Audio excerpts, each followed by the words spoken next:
Olá pessoal, professor Carlos, sejam bem-vindos a mais uma ministração do curso de Psicanálise para Terapias. Hoje, nosso tema é como ler o inconsciente de uma criança. Como você vai descobrir o que está rolando no interior de uma criança.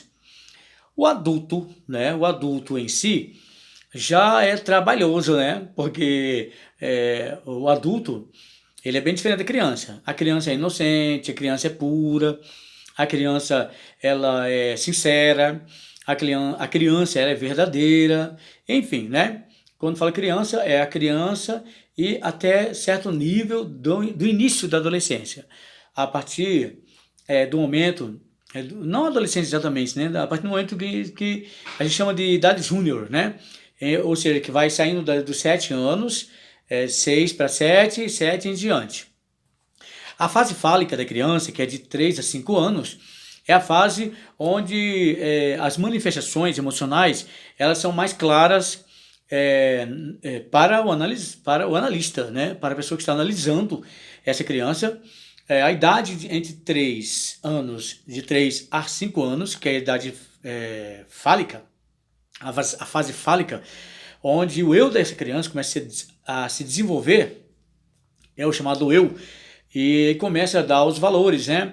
Esse desenvolvimento do id, o desenvolvimento do superego, e o eu é o ego, né? O ego que é o seu eu, o eu da criança, o eu da pessoa, o nosso eu chama-se ego, né?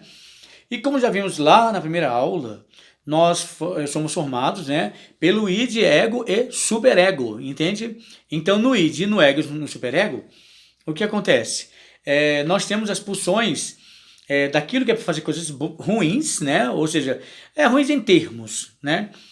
Porque uma das coisas que eu quero que você, analista, observe, é que não é porque o id, que é nossa parte instintiva, né? Que ele quer um desejo, geralmente o desejo por coisas complicadas, difíceis de obter, e ele fica tentando conduzir o ego, para o ego se mover para cumprir aquele desejo. Aí vem o superego, né, que é a nossa parte moral, o nosso lado moral, e começa a controlar, a nos convencer de desistir daquela ideia. E aí instala-se um conflito dentro do eu do indivíduo. Por quê? Porque o indivíduo ele começa a ficar em dúvidas, é correto ou não é? Estou pensando certo ou estou pensando errado? Eu estou desejando uma coisa ruim ou uma coisa boa? E o ego fica em conflito até que se estabeleça uma posição.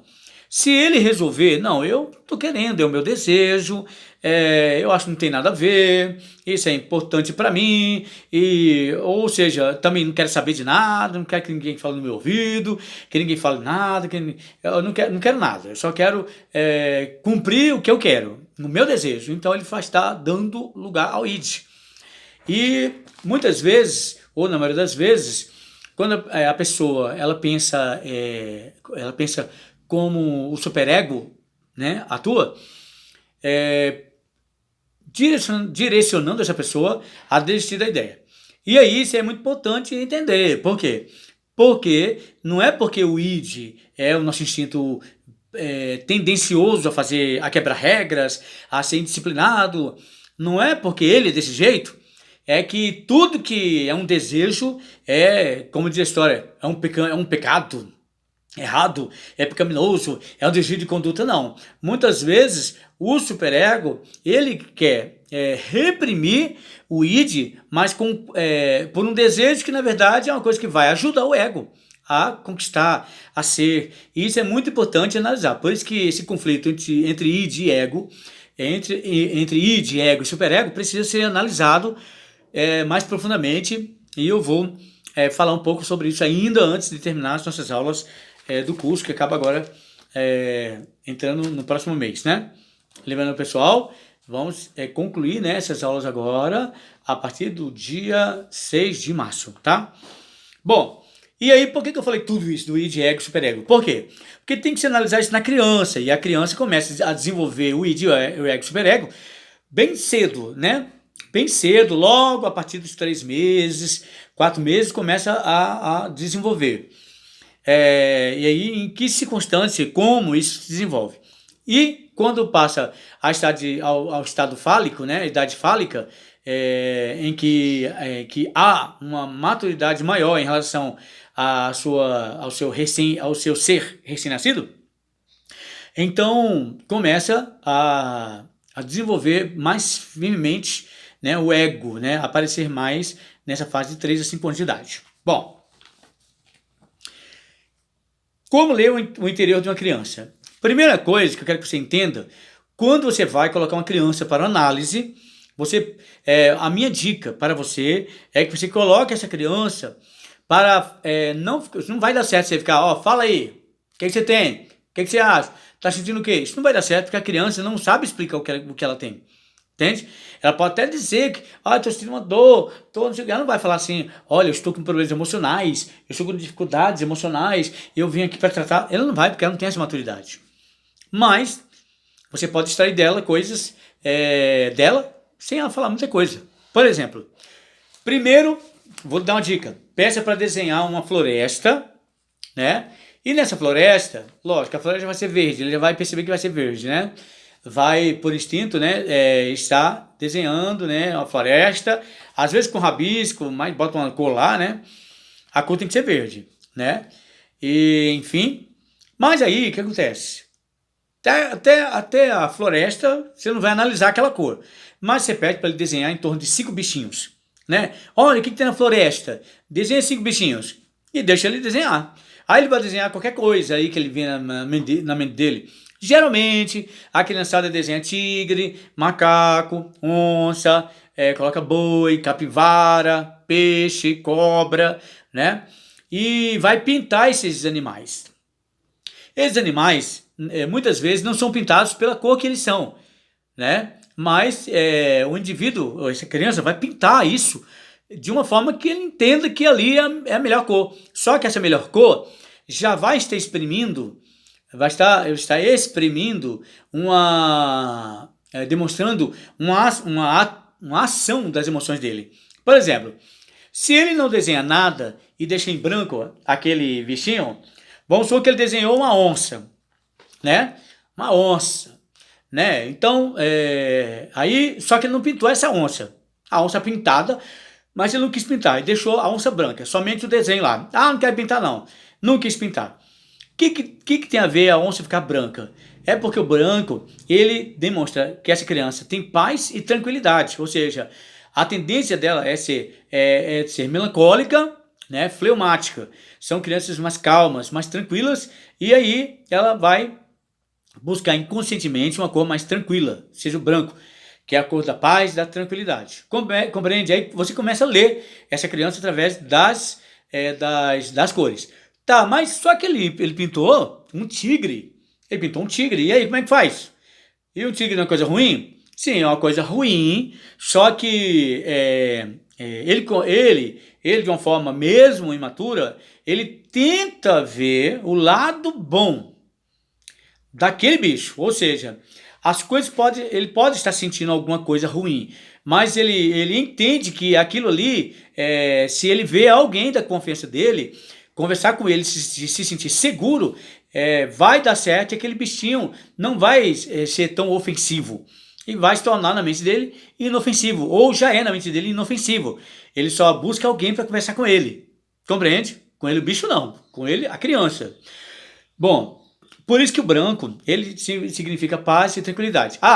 Pintou de preto, ou qualquer outro bicho. Botou uma cobra, é preto.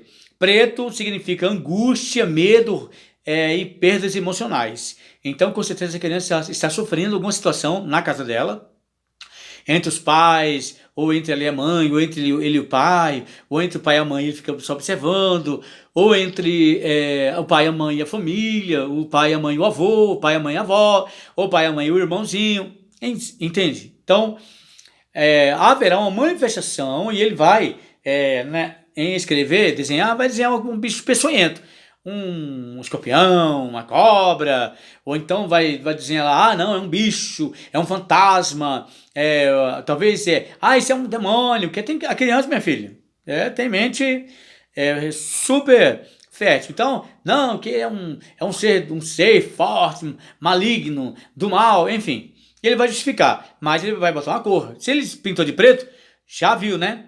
Esse preto significa angústia, medo, raiva e intranquilidades emocionais, tá bom? Bom, pintou algum bicho de vermelho. Vermelho significa raiva e agressividade.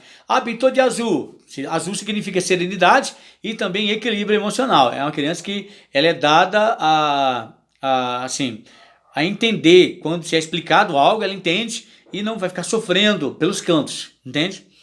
Bom, pintou de verde, então gosta de refletir, percebe? Porque o verde é a cor do reflexo, é a cor das matas, né? Da tranquilidade, da paz também.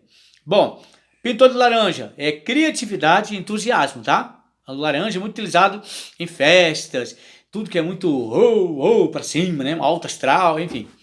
Pintor de amarelo. Bom, amarelo é uma cor muito viva e significa que ele está acordado, está antenado, que ele está vivo, é uma criança esperta. Que ele sabe que alguma coisa está acontecendo errado com ele, não sabe explicar porque ele não tem maturidade, mas ele está ali, ele vai, se você perguntar, ele vai falar alguma coisa e vai explicar da forma dele, né? Algo que vai ser esclarecedor para esse analista, tá? Bom, perdão aí que eu hoje estou meio sonolento, né? Mas hoje é um feriadão, isso é muito bom. Bom, queridos, temos agora também pintura de rosa. Esse pintura de rosa tá aqui.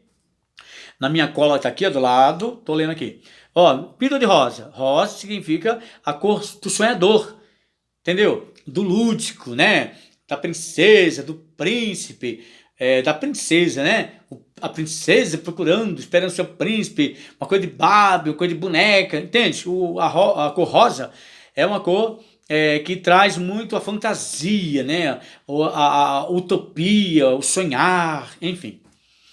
Bom, pintor de cinza. Cinza é uma cor de equilíbrio. É interessante, parece uma cor ruim, mas não. A cor boa é a cor do equilíbrio. E também se pintou de roxo. Significa que essa criança está tendo fantasias. Está sonhando demais, está sonhando com bichos, sonhando com alguma coisa que está angustiando ela, tá? Bom, então, passado o olho nessa lição aqui, vamos ao segundo tópico, né? Segundo ponto. Veja bem. Existe uma teoria, ou seja, uma teoria uma teoria real, né, que se organiza as emoções da criança, que eu quero te explicar, que é a teoria das relações objetais. O que é isso? É quando a criança ela busca uma relação, em ter um relacionamento com algo que seja uma pessoa inteira, um pedaço de pessoa. O que é a pessoa inteira? A pessoa inteira, vamos supor, a criança ela costuma ver a mãe constantemente. Então ela vai ter uma imagem da mãe ali. Chorou, a mãe está perto. Chorou, a irmã está perto. Chorou, o pai está perto. Aquelas imagens vão gerando naquela criança uma dependência objetal. Ou seja, onde aquele ser é um objeto, mas não um objeto no mau sentido. Da criança usando aquela pessoa, não, porque ela não entende isso, nem é nesse ponto. Na verdade, um objeto é algo que é um ponto de referência para a criança. Olha, esta eu não sei o nome dela, mas ela me dá o seio, então ela é mais importante que os outros. Ou seja, a criança vai entendendo daquelas pessoas, pai, mãe, irmãos, vó. O único que vai dar o peito ali para ela, que ela identifica como, que é o seio, que ela identifica como um objeto de prazer dela, né? Então, ela começa a ficar mais ligada na mãe, querendo mais o braço da mãe, né? Indicando, né? Quando a mãe bota no braço, para de chorar. Se o pai bota, chora. Se a irmã bota, chora. Se a avó bota, chora. Mas, se ela tiver de barriga cheia, pode o pai pegar, pode a irmã pegar, pode o avô pegar, pode o irmão pegar, qualquer pessoa da família pegar, que ela não vai dar trabalho. Mas, se ela estiver com fome, ela só vai querer ficar no braço da mãe. Por quê? É da mãe que vem alguma coisa. Ela entende que, se eu chorar, e aquele ser que eu tô vendo que é a mãe dela, mas ela não entende que é a mãe ainda, né? Aquele ser que é minha mãe, né?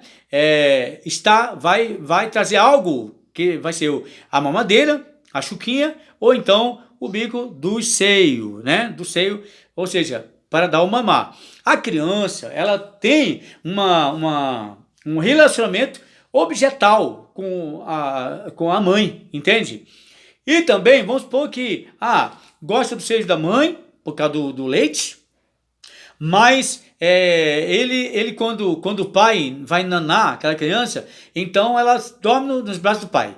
Isso significa que o pai passa a ser objeto dela, a visão objetal da criança é pelo pai agora, ou seja, a mãe na hora de comer, o pai na hora de fazer dormir, percebe?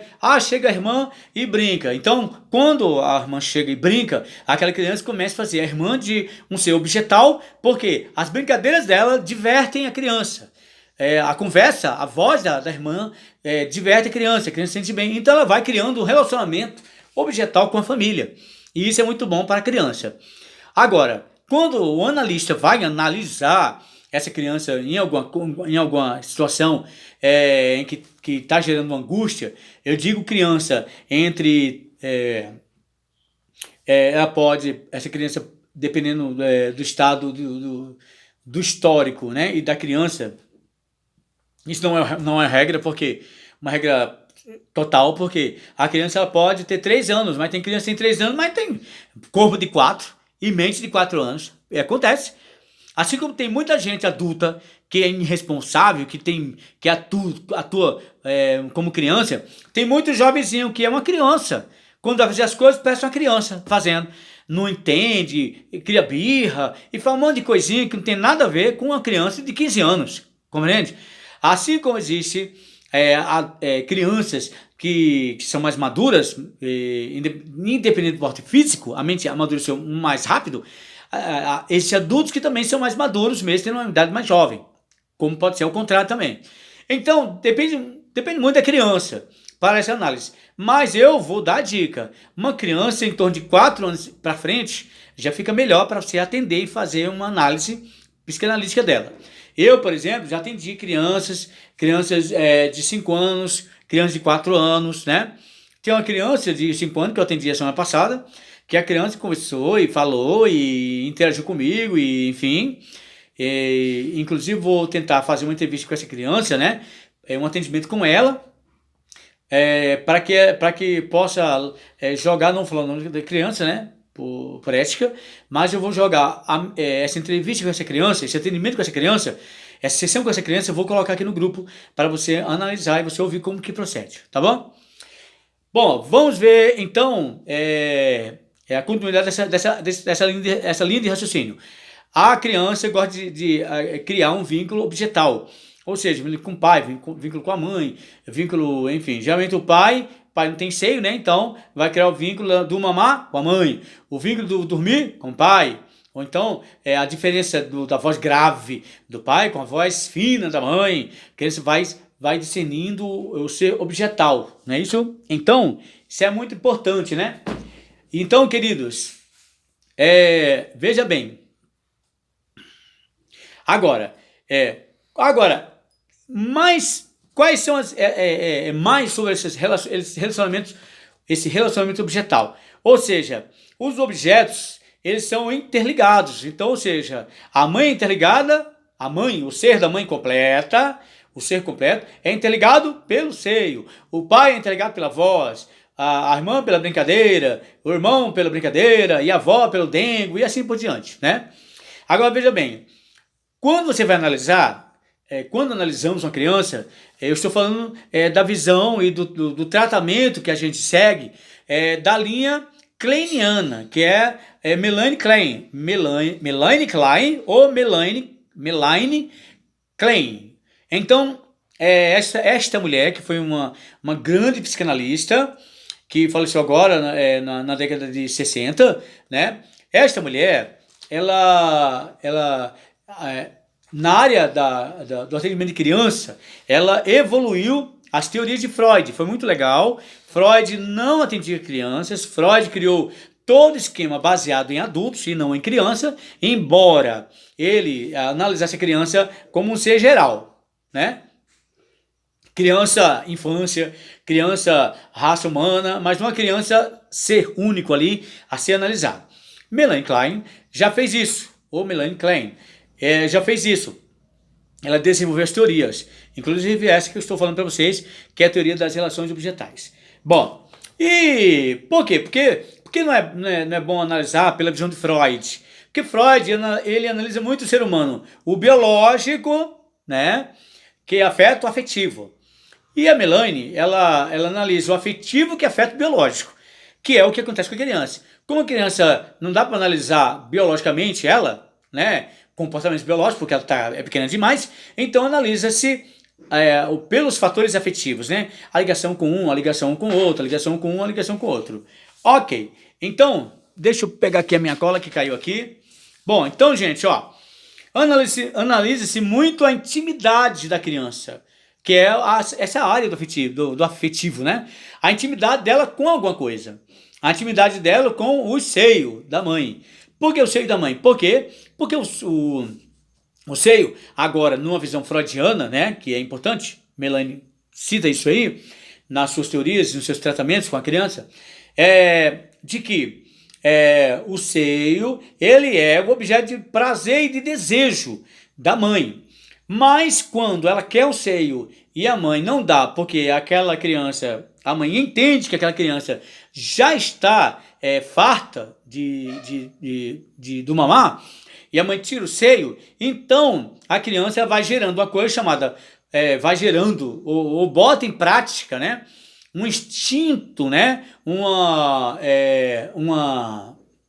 arquétipo, né, um arquétipo, ou o arquétipo bom e o arquétipo mau. Lembrando, o que é arquétipo? Arquétipo são aquelas tendências que vêm de família, passam de um para o outro. Ou seja, a bondade e a maldade é passada de um ser humano para o outro. Percebe? Então o ser humano já nasce bom e já nasce mal. Não é porque é criança, a criança tem maldade nenhuma. Tem sim, já nasceu com a maldade dentro dela. E essa maldade chama-se arquétipo do mal, né? E a bondade é arquétipo do bem. E os arquétipos são as tendências que são passadas de geração em geração. A questão é que um antepassado pode exercer na sua maldade uma maldade mais branda, ou seja, não a ponto de matar o outro, mas há famílias que a maldade é tão grande que existem assassinos, ou seja, a maldade afeta o outro fisicamente. Então, o arquétipo existe, mas a intensidade dele vai se desenvolver na caminhada do ser, né? Nesse caso da criança. Aí quando a mãe tira o seio da boca da criança, que deduz que ela já está, viu que ela está farta, e a criança quer ficar ali com o seio, ou seja, curtindo o seio como se fosse uma chupeta, né? O que acontece? A criança, ela vai reagir. Essa reação dela é a pulsão de morte. Ou seja, é o medo de perder o seio. E por isso ela se enraivece e começa a chorar, e começa a fazer grito, dar grito, e começa a fazer, como diz o outro, fazer um pampeiro, fazer um carnaval, fazer barulho, fazer birrinha, e nana pra lá e nana pra cá. E a criança não cala a boca, exatamente porque é a pulsão de morte, ou seja, ela acha que nunca mais vai ter acesso àquele seio. Então ela começa a sofrer na psique, porque ela não está sentindo o seio.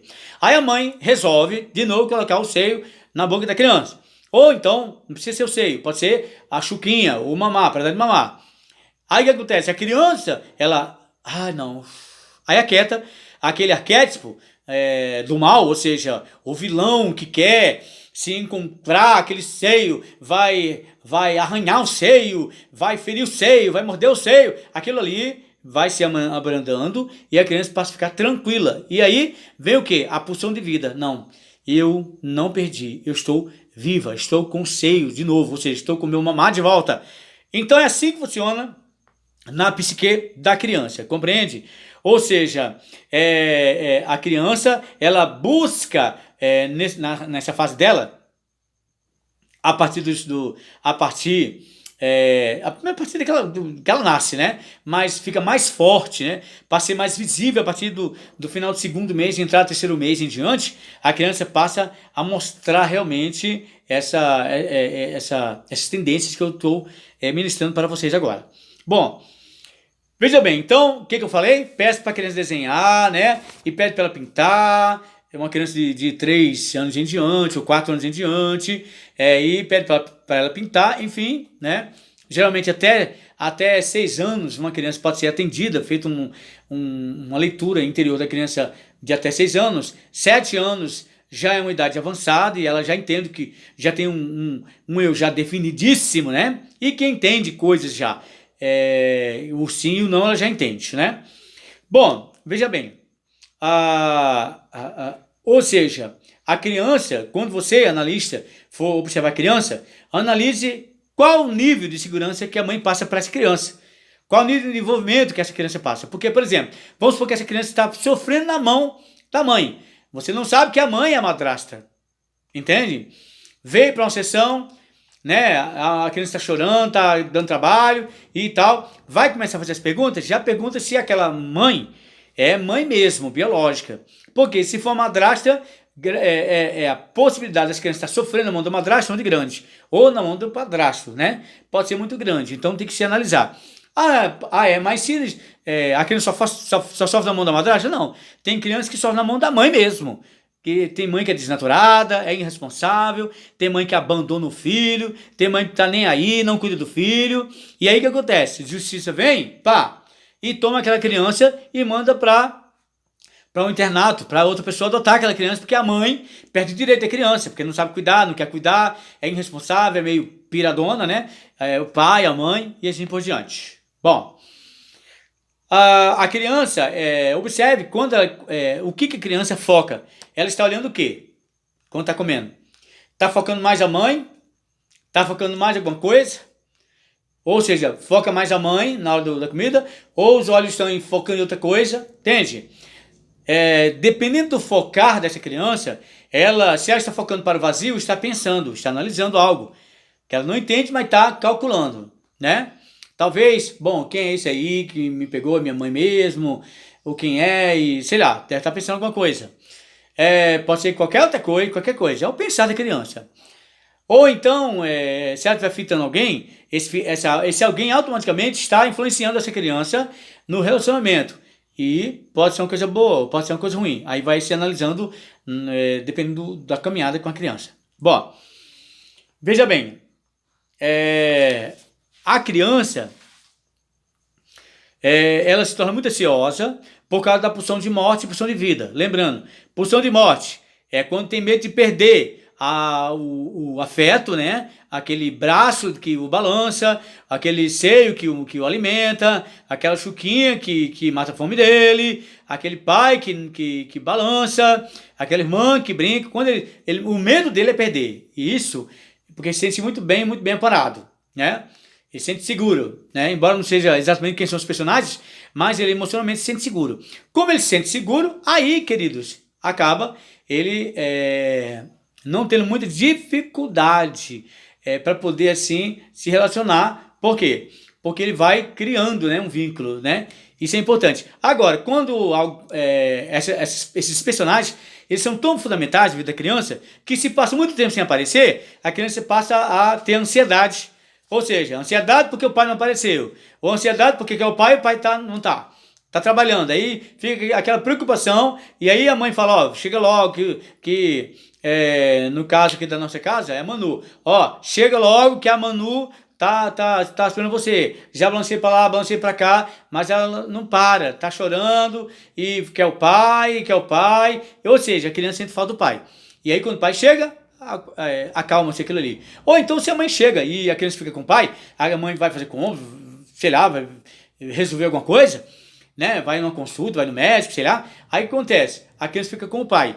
Fica com o pai até certo ponto. Depois começa a sentir falta da mãe. Aí começa o trabalho. Aí ela vai ao pai, como é que tá aí? Porque a Manu tá aqui, a Manu tá chorando, precisa, entendeu? E assim por diante. Bom, então para controlar essa criança, a ansiedade dela, tem que se analisar o tempo para tudo, né? O tempo, lógico, para que essa criança não se torne uma criança mimadinha, entendeu? Por quê? Porque isso é uma fase muito difícil, queridos.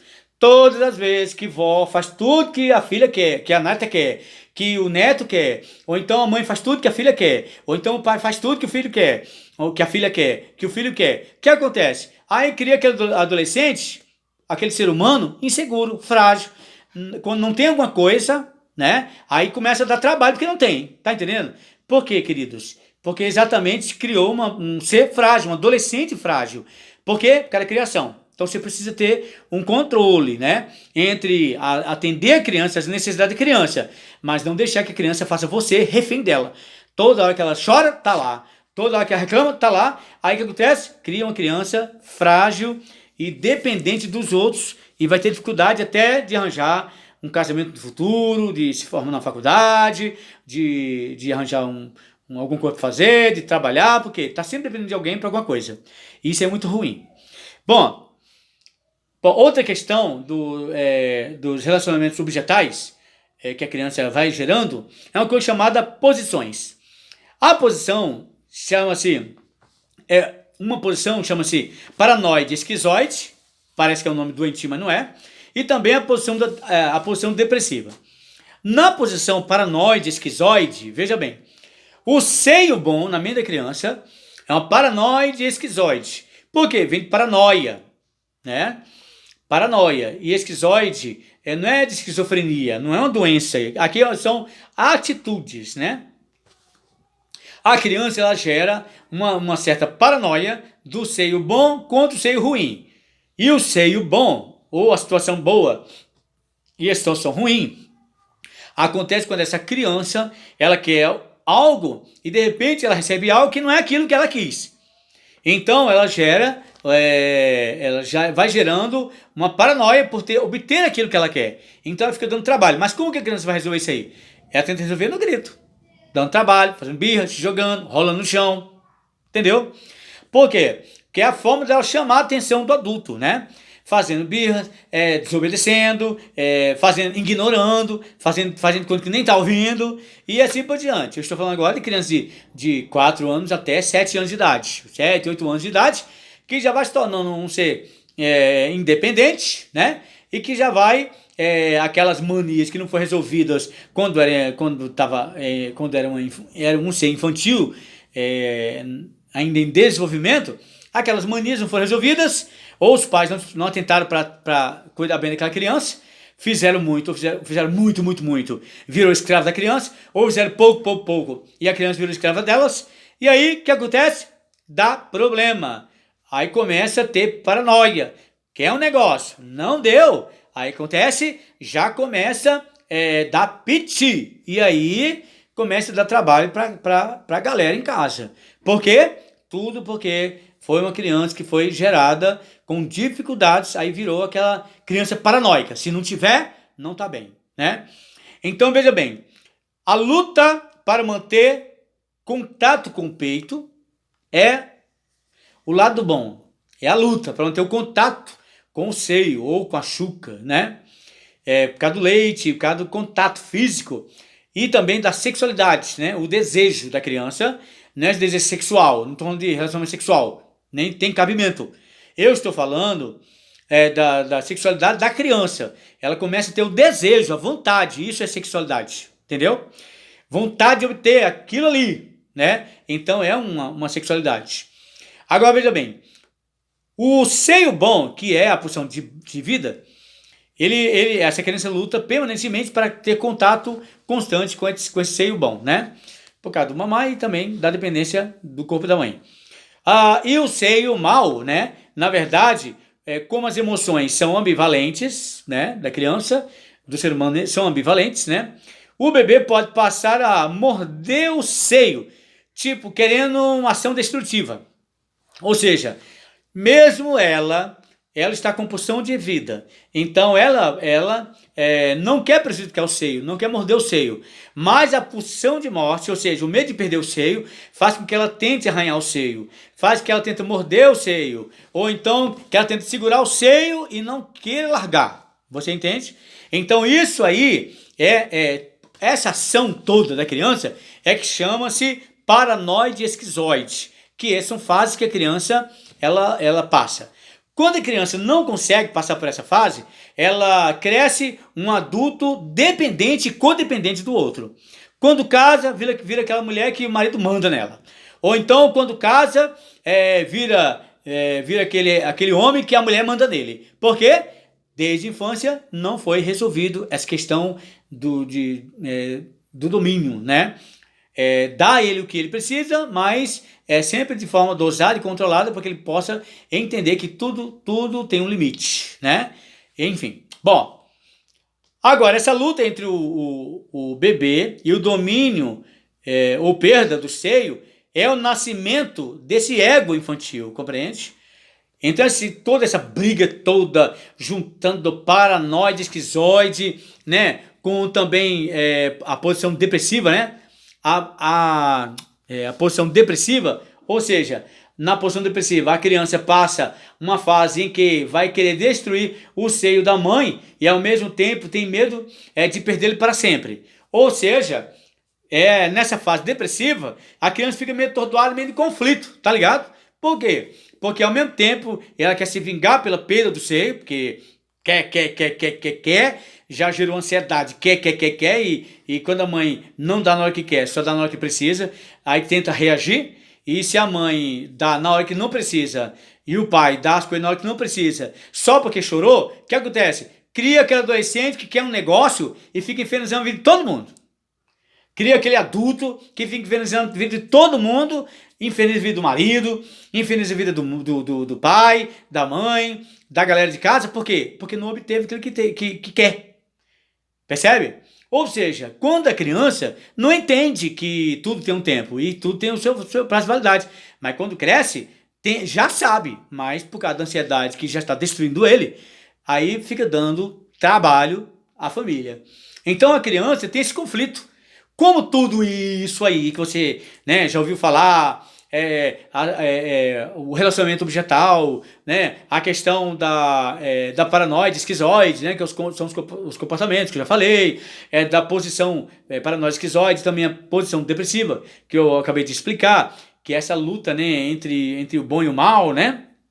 Essa tentativa de controle para não destruir o seio, mas também não beneficiá-lo, ou para beneficiar o seio, tratá-lo bem, mas também para não mordê-lo e não destruí-lo, a criança vai criando a ambivalência, tentando descobrir aquilo que é bom e aquilo que é mal, tentando definir algo que seja bom e seja mal no conceito dela. Essa ambivalência, e junto com tudo isso que eu falei para vocês, é que gera o chamado ego infantil. Começou o desenvolvimento do eu, do indivíduo, que é o chamado ego, que vai mais tarde se aliar à criação do id e também do superego, ok? Bom, agora para a gente concluir, eu quero falar um pouco sobre subliminar, né? Subliminar, falei de cores, né? Falei de como atender criança e perguntar, e enfim, você precisa ir muito comece uma sessão contando alguma história para a criança, criando situações engraçadas, sendo amigo da criança, né? Se possível, se vestir até de palhaço, né? Palhacinho e tal, mas agrade a criança. Agradando, você vai ter dela tudo, porque a criança é sincera. Não é como um ser humano, que ele fala um negócio aqui, só que tá mentindo, né? Que ele fala um negócio ali, só que não é verdade. Ou então, quando ele fala a verdade, de tanto ele enrolar o povo e mentir, as pessoas não acreditam. Então, criança não é como ser humano, criança é sincera, né? É pura e limpa. Então, o que acontece? A questão subliminar. O subliminar, queridos, tem que tomar muito cuidado, porque muitas coisas na criação da criança traz subliminar. Tá, por exemplo, se eu disser a você um animal que gosta de viver em toca, por exemplo, né? Gosta de viver em toca. Aí alguém vai falar tatu, né? Outros vão falar coelho. Tá, vamos mostrar um desenho aqui pra vocês. Por exemplo, ó. Tá vendo aqui, ó? Isso aqui parece o quê, gente? Parece um coelho, não é? Beleza. Por quê? Porque eu falei de tocas. Falei de coelho, a sua mente está conectada, vendo realmente que aqui é um coelho, né? Mas se eu fizer assim, ó, nós temos um pato, tá entendendo? Temos um pato, ó, o bico, o olho, né? As asinhas do pato, né? Se voltar aqui assim, nós temos o olho, o nariz do coelho, né? As orelhas do coelho, o corpinho do coelho, enfim. Ou seja, o pato e o coelho. O pato e o coelho. Tá vendo como é o subliminar? O subliminar ele está presente em tudo, né? Então, quando a criança está assistindo desenhos e tal, a mídia ela coloca subliminares. Porque a consciência da criança, ela é afetada pelo subliminar. Por exemplo, hoje se consegue colocar uma imagem ou uma mensagem em uma imagem de novela, por exemplo, entre uma imagem e outra, a mídia coloca uma coisa chamada subliminar, que é algo, uma mensagem, um flash, rápido, tão rápido que seus olhos não percebem, mas seu inconsciente gravou aquela mensagem.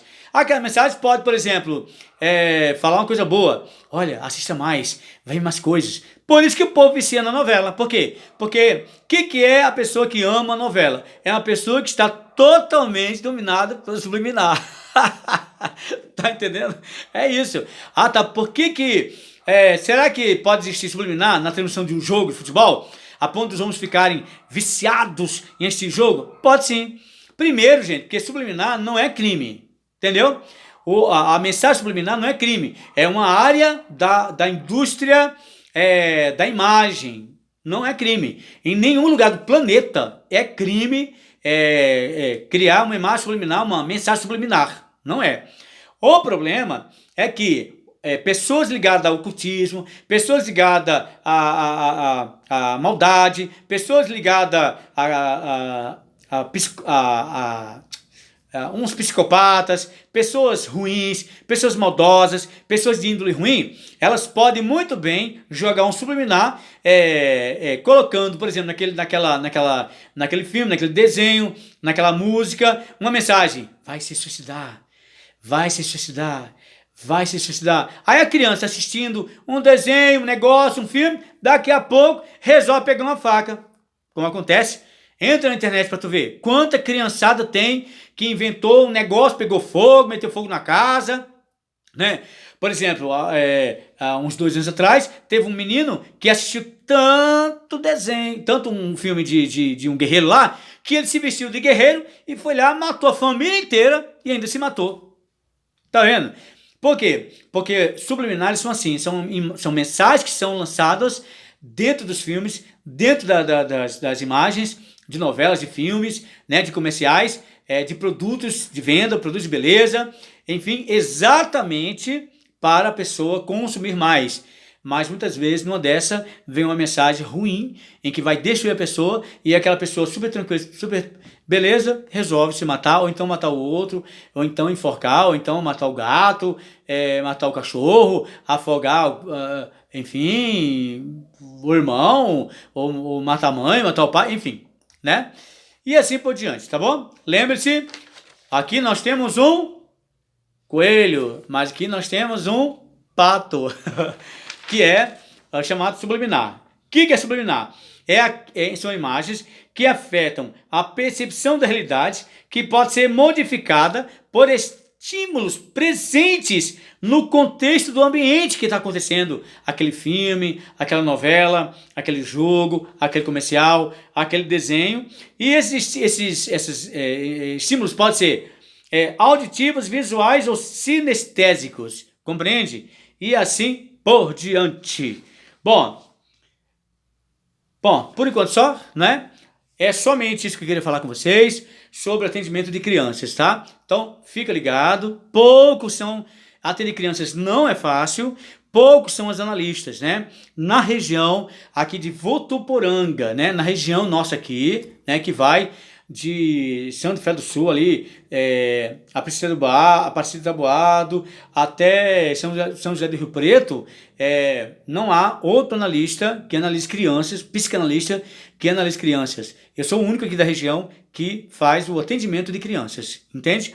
Então eu quero que vocês, como meus alunos, aprendam desde já, né? Eu vou estar dando suporte para vocês possam desenvolver isso e possam aprender a atender as crianças também, ok? Tá dado o recado, Deus abençoe, até a próxima aula ainda essa semana, ok? Um abraço.